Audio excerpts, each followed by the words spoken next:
Hello नमस्कार दोस्तों का स्वागत है क्लासिक स्टडी सेंटर में। आइए अब हम लोग कर लेते हैं क्वेश्चन नंबर 28 तक कर चुके हैं। 29 नंबर से अब हम लोग का होगा। तो क्वेश्चन हम लोग करने से पहले कुछ चीज़ें आपको बता दूं कि देखिए ये बीबीडी गेस पेपर का सॉल्यूशन चल रहा है। वो भी हम लोग क्या कर रहे हैं, ऑब्जेक्टिव टाइप क्वेश्चन कर रहे हैं, आपको पता ही है। ठीक है जी, और आपको पता ही है वीडियो के साथ क्या करते हैं हम लोग, थोड़ा सा शेयर वगैरह कर दीजिए, बताना ना पड़े। चलिए, तो अब हम लोग का 29 नंबर क्वेश्चन पढ़ लीजिए और रिवाइज करिए थोड़ा स्पीड में। अगर आप लोग बढ़ाना चाहें तो वीडियो को स्पीड में करके देख सकते हैं। ये रिवाइज करिए ज़्यादा से ज़्यादा, ताकि आपके माइंड में क्वेश्चन बना रहे। हीरे का अपवर्तनांक क्या होता है? हीरे का अपवर्तनांक होता है 2.42। ये तो आपको याद ही है, तो टाइम नहीं लेंगे। 30 नंबर क्वेश्चन पढ़िए। एक अभिसारी किरण पुंज समतल दर्पण पर आपतित होती है, परावर्तित किरण कैसी होगी? देखिए ये हमारा समतल दर्पण है, ले लेते हैं समतल दर्पण। ठीक है, अच्छा समतल दर्पण पर अगर कोई किरण, आपतित किरण अगर यहाँ मान लेते 30 डिग्री का एंगल बना के आ रही है, तो ये 30 डिग्री का जो है ना एंगल बना के जाएगी भी, पता है आपको। अगर ये 60 डिग्री का एंगल बना के आएगी तो 60 डिग्री का एंगल बना के परावर्तित हो जाएगी, यानी 60 डिग्री आपतित किरण है तो 60 डिग्री पर परावर्तित किरण भी होगी। मतलब अभिसारी किरण पुंज आया तो अभिसारी किरण पुंज वापस लौट जाएगा। बात समझ में आ गया? चलिए अगला चलते हैं 31 नंबर क्वेश्चन। पढ़िए इस क्वेश्चन को। सघन माध्यम से विरल माध्यम में गमन करने पर आपतन कोण और अपवर्तन कोण में क्या संबंध होता है? आप पढ़े होंगे कि क्या होता है, साइन आई बराबर में साइन आई बराबर में साइन आर। आप पढ़े हैं जी, बिल्कुल। तो क्या होता है, कोण आई बराबर में कोण आर, यही पढ़ते हैं ना आप। ठीक, आई बराबर में आर, तो कौन सा ऑप्शन हो जाएगा? ऑप्शन हो जाएगा मेरा बी। बात समझ में आया? अगर आप देखना चाहें तो ये रहा। आगे चलते हैं हम लोग 32 नंबर क्वेश्चन। चिन्हों के की निर्देशांक परिपाटी में धनात्मक फोकस दूरी किसकी होती है? ये अब हम चिन्ह परिपाटी आप लोग पढ़े हुए हैं, है ना, आप लोग का चैप्टर पूरा कंप्लीट है। तो क्या होता है, तो चिन्हों की परिपाटी क्या होता है, फोकस दूरी। क्या बोला है कि धनात्मक फोकस दूरी होती है। तो धनात्मक फोकस दूरी क्या होता है भैया? तो धनात्मक फोकस दूरी हमारा होता है, उत्तल लेंस में भी होता है। किस में? उत्तल लेंस में भी फोकस दूरी धनात्मक होता है, और उत्तल दर्पण में भी होता है। उत्तल दर्पण और उत्तल लेंस दोनों में होता है। तो इस प्रकार मेरा ऑप्शन कौन सा हो जाएगा? ऑप्शन नंबर, देखिए ऑप्शन नंबर डी में दिया हुआ है, ए और बी दोनों। ठीक है, ध्यान रखेंगे। उत्तल लेंस और उत्तल दर्पण में फोकस दूरी क्या होता है? धनात्मक। चलिए आगे चलते हैं 33 नंबर क्वेश्चन पर। ये निर्देशांक चिन्ह परिपाटी में सभी दूरियां मापी जाती हैं। कहाँ से मापते हैं दूरी? तो हम लोग दूरी को मापते हैं किससे? फोकस से। देखिए हमेशा जो हम ऐसे आप मान लीजिए ये दर्पण है कि, ठीक है, दर्पण में आप क्या करते हैं, ये मेरा क्या होता, ये मेरा फोकस हो जाता, यहाँ मेरा वक्रता केंद्र हो जाता, ऐसे ना होता। अच्छा दर्पण हम बना लेते हैं, मान लेते हैं कि ये कैसा है, ये अवतल दर्पण है। ठीक है, ये ध्रुव है ना, मुख्य, ये हमारा मुख्य अक्ष है।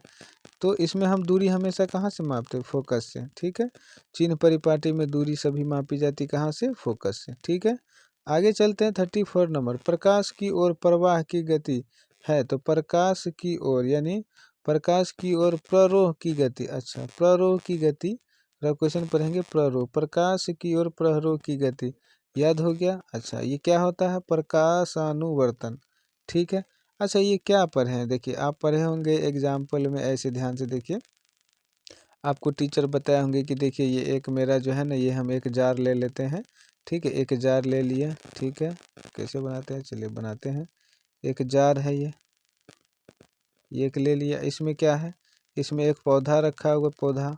इस पौधा का देखेंगे कि पौधा कहाँ से निकल के आता है? सूर्य प्रकाश की ओर, और सूर्य प्रकाश की ओर बढ़ने लगता है पौधा, आपको पता ही है।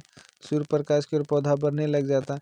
यही है कंसेप्ट कि प्रकाश की ओर जो गति हो रहा है ना, प्रकाश की ओर कौन गति करता है? पेड़ पौधा। जिधर प्रकाश रहेगा उधर की ओर बढ़ता है। तो इसी से क्वेश्चन बना है कि प्रकाश की प्ररोह की गति क्या कहलाता है? प्रकाशानुवर्तन। बात समझ में आया? 35 नंबर क्वेश्चन देखेंगे। अच्छा इसमें ऑप्शन ठीक था ना?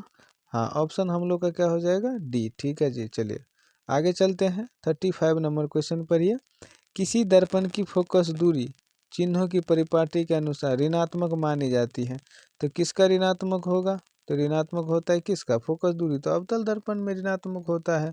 तो इसका ऑप्शन कौन सा हो जाएगा, बी। अगर आप मिलाना चाहे तो मिलाइए, जी बिल्कुल ऑप्शन नंबर बी है। बात समझ में आ गया। और उत्तल दर्पण में फोकस दूरी क्या होता है, धनात्मक होता है। चलिए आगे चलते हैं। निम्नलिखित में से किस दर्पण द्वारा किसी वस्तु का आभासी प्रतिबिंब मिल सकता है, किस दर्पण में आभासी प्रतिबिंब बनता है। अच्छा, हमको लग रहा है आप लोग शायद दर्पण और लेंस में कंफ्यूज हो रहे हैं, है ना। तो हम क्या करेंगे, एक सेपरेट मास्टर वीडियो लेके आएंगे जिसमें दर्पण और लेंस से, किससे, दर्पण और लेंस से सारे डॉट क्लियर कर लेंगे। कैसा डॉट, कहाँ प्रतिबिंब कैसे बनता है, कहाँ रखने पर किस प्रकार का चिन्ह परिपाटी, क्या चिन्ह परिपाटी, इन सब को हम लोग अच्छे से करेंगे ताकि एग्जाम टाइम में कोई दिक्कत ना हो। ठीक है, इस क्वेश्चन को फिलहाल देखिए। 36 नंबर में किस दर्पण द्वारा किसी वस्तु का आभासी प्रतिबिंब मिल सकता है। तो आभासी प्रतिबिंब देखिए, उत्तल दर्पण में भी होता है, अवतल दर्पण में भी होता है, समतल में भी होता है। आभासी मतलब काल्पनिक प्रतिबिंब। तो इस प्रकार मेरा ऑप्शन कौन सा हो जाएगा, ऑप्शन नंबर डी हो जाएगा। बात समझ में आया आपको, ऑप्शन नंबर डी। चलिए, अच्छा आप मिलाना चाहे तो मिला सकते हैं, ऑप्शन नंबर डी। चलिए 37 नंबर पढ़िए। कह रहे अवतल दर्पण में आवर्धित काल्पनिक प्रतिबिंब बनाने के लिए वस्तु कहाँ रखना चाहिए। तो अवतल दर्पण है और अवतल दर्पण में हम लोग वस्तु कहाँ रखते हैं कि प्रतिबिंब काल्पनिक बने, कहाँ पर, ये मेरा फोकस है, ये वक्रता केंद्र है, और ये मेरा क्या है, ये मेरा पोल है, पी है। चलिए आगे बताइए। तो इसमें कह रहा है कि कहाँ वस्तु रखेंगे, तो कंसेप्ट आपको पता ही होगा। हम लोग वस्तु कहाँ रखते हैं, फोकस और ध्रुव के बीच में, ये ध्रुव है, फोकस और ध्रुव के बीच में जब हम कोई वस्तु, यहाँ मान लीजिए कोई वस्तु रख दिए तो प्रतिबिंब कैसा बनता है, काल्पनिक प्रतिबिंब बनता है। ठीक है जी, ध्यान रखेंगे। अच्छा, इसका कंसेप्ट जरूर हम जल्द ही लेकर के आएंगे, आप लोग ऑब्जेक्टिव अभी रिवाइज कर लीजिए। ठीक है, आगे चलते हैं। 38 नंबर क्वेश्चन, लेंस की आवर्धन का ऐसा मात्रक है। तो लेंस की आवर्धन का ऐसा मात्रक, देखिए लेंस की आवर्धन का ऐसा मात्रक नहीं होता, ये मात्रक विहीन होता है, इसका कोई मात्रक नहीं होता। ठीक है, चलिए तो ये मेरा कौन सा ऑप्शन हो जाएगा, मात्रक विहीन, ऑप्शन नंबर डी। आगे चलते हैं। 39 नंबर क्वेश्चन पर, ये अवतल दर्पण की फोकस दूरी होती है, अभी जस्ट आप पढ़े हुए हैं।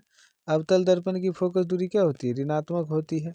चलिए ऋणात्मक होती है, ठीक है जी। अगर आप ऑप्शन मिलाएंगे तो मिलाइए, हाँ ऑप्शन सही है। आगे चलते हैं। 40 नंबर क्वेश्चन पर, ये गोलीय दर्पण की परावर्तक पृष्ठ की वृत्ताकार सीमा रेखा का व्यास कहलाता है। तो ये मेरा मान लेते हैं एक गोलीय दर्पण हम बनाते हैं, ये गोलीय दर्पण है, इसी से ना उत्तल अवतल दर्पण बनाते हैं, ये गोलीय दर्पण है। अच्छा, ये मेरा वक्रता केंद्र है, ठीक है ना, इसको केंद्र बोलते हैं। अच्छा, अगर हम देखें कि गोलीय दर्पण की परावर्तक पृष्ठ की वृत्ताकार सीमा रेखा का व्यास क्या कहलाता है, तो मेरे से पूछा ये है ना, यही पूछा हुआ है। तो क्या हो जाएगा, ये हो जाएगा मेरा गोलीय दर्पण का द्वारक। क्या कहलाता है, द्वारक। आप कहेंगे क्या मतलब, देखिए हम ऐसे कट कर लिए तो यहाँ से क्या बन गया, यहाँ से बन गया मेरा एक उत्तल दर्पण, हम एक इधर से और एक बार रजित कर लेते हैं। अच्छा, और एक बार के हम क्या कर लेते हैं, हम इधर से रजित कर लेते हैं, ये इधर से रंग लेते हैं, पेंट कर देते हैं। तो अब आप देखिए कि हम किधर से वस्तु को किधर से देखेंगे, कहाँ से, अगर अपना शकल देखना चाहे तो कहाँ से देखेंगे, हम लोग इधर से देखते हैं। अच्छा, इसमें कहाँ से देखेंगे, इधर से देखेंगे। ठीक है, तो ये कह रहा है कि वृत्ताकार सीमा रेखा का व्यास क्या कहलाता है, तो यह हमारा कहलाएगा गोलीय दर्पण का द्वारक। क्या कहलाएगा, गोलीय दर्पण का द्वारक। ध्यान रखेंगे क्वेश्चन, ठीक है जी। आगे चलते हैं। 41 नंबर क्वेश्चन, किसी शब्दकोश के छोटे अक्षरों को पढ़ने के लिए आप निम्नलिखित में से कौन सा लेंस पसंद करेंगे। यानी कि हमें डिक्शनरी में छोटे अक्षर, डिक्शनरी में छोटा छोटा अक्षर होता है और उसको हमें पढ़ना है, तो उसको हमें पढ़ने के लिए कौन सा लेंस होना मतलब अच्छा माना जाता है। तो कम से कम जो है ना, हम देखिए उत्तल लेंस का प्रयोग करेंगे। पहली बात कौन सा, उत्तल लेंस। और उत्तल लेंस में भी उसका फोकस दूरी कितना होना चाहिए, कितना होना चाहिए, कम से कम इतना होना चाहिए 5 सेंटीमीटर। कितना होना चाहिए, 5 सेंटीमीटर। ठीक है जी, तो ऑप्शन नंबर मेरा क्या हो जाएगा, ध्यान रखेंगे ऑप्शन नंबर बी हो जाएगा। 42 नंबर क्वेश्चन पर ही क्या कह रहा है, किसी दर्पण से हमेशा वस्तु से छोटा प्रतिबिंब प्राप्त होता है। यानी कोई ऐसा दर्पण है जिससे हमेशा वस्तु का प्रतिबिंब क्या होता है, छोटा प्राप्त होता है। याद आ गया, गाड़ी वगैरह आप चलाते ही हैं, है ना, वाहन आप वाहन देखे ना जी, बिल्कुल। तो इसमें कौन सा ऑप्शन हो जाएगा, ऑप्शन नंबर बी हो जाएगा, उत्तल। वाहन के साइड मिरर में उत्तल दर्पण होता है और यही छोटे प्रतिबिंब बनाता है। आगे चलते हैं। 43 नंबर, प्रकाश का चाल या वेग न्यूनतम होता है। तो सबसे अधिक प्रकाश का चाल निर्वात में होता है।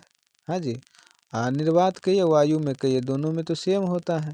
अब आते हैं जल में और कांच में। अच्छा, आप लोग थोड़ा बताइए, प्रकाश का चाल होता क्या है निर्वात में? प्रकाश का चाल निर्वात में, जल में, वायु में, कांच में, क्या ये सब आपको याद है? बिल्कुल आपको याद होना चाहिए। नहीं याद है तो आप लोग कमेंट करिए, ठीक है, कमेंट में उत्तर। देखिए हम क्यों कह रहे हैं कमेंट में उत्तर करने के लिए, ताकि आप लोग उसको पढ़ेंगे, ठीक है।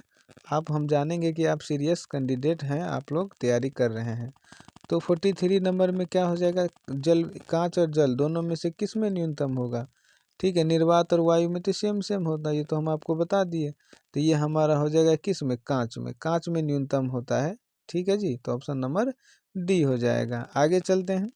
44 नंबर क्वेश्चन, फोटोग्राफी कैमरा का अभिदृश्य क्या कहलाता है? यह होता है, तो ये क्या होता है भैया, ये होता है उत्तल लेंस, ठीक है।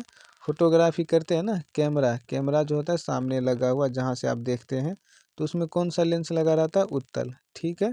आगे चलते हैं। 45 नंबर क्वेश्चन, किस दर्पण में दूर की वस्तु का प्रतिबिंब सदैव सीधा होता है? यानी दूर का वस्तु कोई है यहाँ पर, है ना, यहाँ पर कोई वस्तु है दूर में खड़ा हुआ है। अच्छा, इसका प्रतिबिंब यहाँ कौन सा दर्पण रख दे? तो अगर हम अवतल रखे, उत्तल रखे, समतल, या समतल अथवा उत्तल दोनों रख दे, कौन सा रखेंगे? तो हम लोग यदि समतल या उत्तल दोनों रख देंगे ना यहाँ पर, तो हमेशा प्रतिबिंब कैसा बनेगा, सीधा। अगर समतल रख देंगे तो वस्तु का प्रतिबिंब सीधा बनेगा, या दूर में अगर आप उत्तल दर्पण भी रख देंगे दूर में, तो हमेशा प्रतिबिंब क्या बनता है, सीधा, ठीक है जी। चलिए आगे चलते हैं। तो कौन सा ऑप्शन कौन सा होगा, ऑप्शन नंबर डी हो जाएगा, समतल और उत्तल दोनों में। आगे चलते हैं। 46 नंबर क्वेश्चन, कौन बोला, निम्न में कौन किसी वस्तु का वास्तविक प्रतिबिंब बना सकता है? वास्तविक प्रतिबिंब बनाता है, याद आया आपको? तो ये बनाता है मेरा कौन सा, ऑप्शन नंबर सी, उत्तल लेंस क्या बनाता है, वास्तविक प्रतिबिंब बनाता है, ठीक है जी। अच्छा, आप लोग आंसर देखना चाहते हैं जी, बिल्कुल ऑप्शन नंबर सी होगा। आगे चलते हैं। इसको ध्यान रखेंगे, वास्तविक प्रतिबिंब आप पढ़े भी होंगे, ठीक है ना। चलिए, इसलिए ज़्यादा टाइम नहीं ले रहे हैं। 47 नंबर क्वेश्चन, किसी बिंदु से निकलकर किरणें किसी लेंस से अपवर्तित होकर जिस बिंदु पर मिलती है उसे क्या कहते हैं?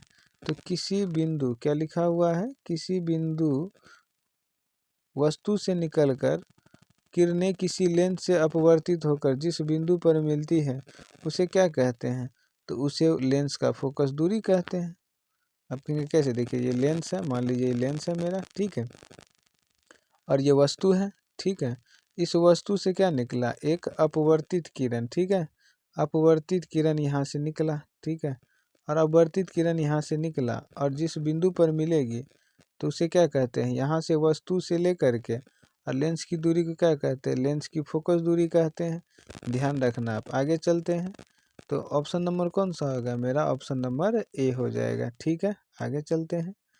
48 नंबर, किसी गोलीय दर्पण तथा किसी पतले गोलीय लेंस दोनों की फोकस दूरियां, अच्छा तो समझिए, बोल रहा है गोलीय दर्पण तथा किसी पतले गोलीय लेंस, यानी मेरे पास गोलीय दर्पण भी है, गोलीय लेंस भी है, ठीक है। दोनों की फोकस दूरियां -15 सेंटीमीटर है।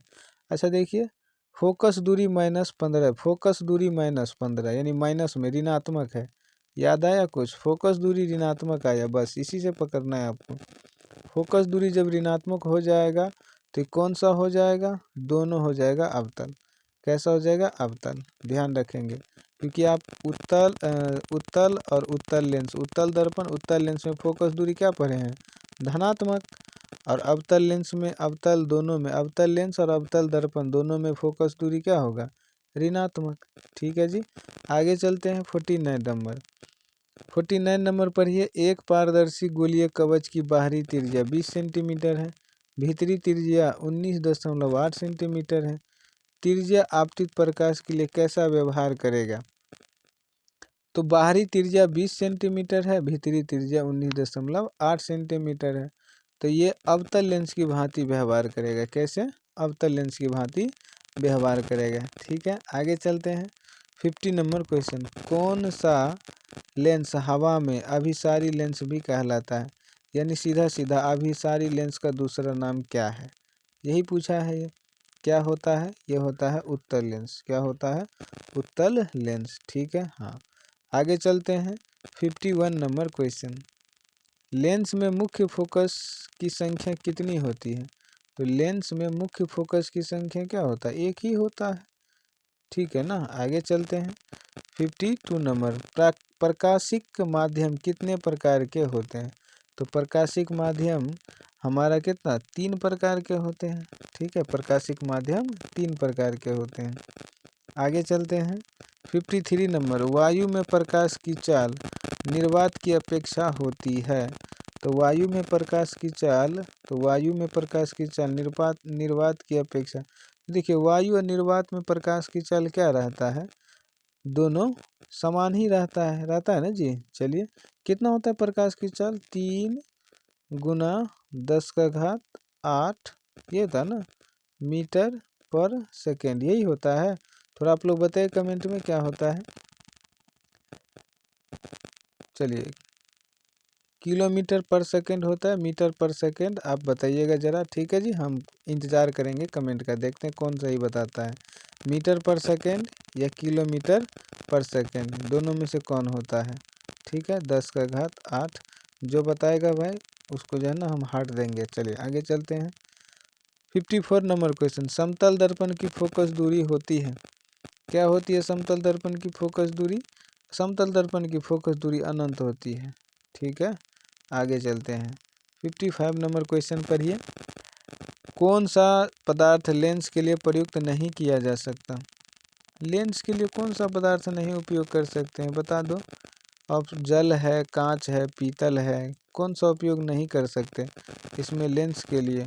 तो ऑप्शन नंबर मेरा क्या हो जाएगा? पीतल। पीतल को लेंस के लिए उपयोग नहीं कर सकते हैं। ठीक है जी, आगे चलते हैं। उत्तल लेंस में प्रतिबिंब कैसा बनता है? उत्तल लेंस में कैसा प्रतिबिंब बनता है? तो उत्तल लेंस में आभासी प्रतिबिंब, यहाँ अगर काल्पनिक भी रहता तो कोई दिक्कत नहीं है। काल्पनिक, आभासी का दूसरा नाम क्या होता है? काल्पनिक। आगे चलते हैं। 57 नंबर, उत्तल लेंस से बना काल्पनिक प्रतिबिंब होता है। अभी बताइए क्या लिखा था? आभासी प्रतिबिंब। यहाँ बताइए। अच्छा, आभासी के साथ क्या लगता है? जब भी आभासी आता है तो आभासी के साथ कहीं कहीं ट्रिक में भी हम लोग यूज करते हैं सीधा। क्या? आभासी के साथ कैसा? सीधा। सीधा कहाँ कहाँ है? ऑप्शन ए में है और बी में है ना।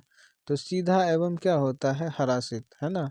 हरासित होता है उत्तल दर्पण से बना काल्पनिक प्रतिबिंब। ठीक है जी, आगे चलते हैं।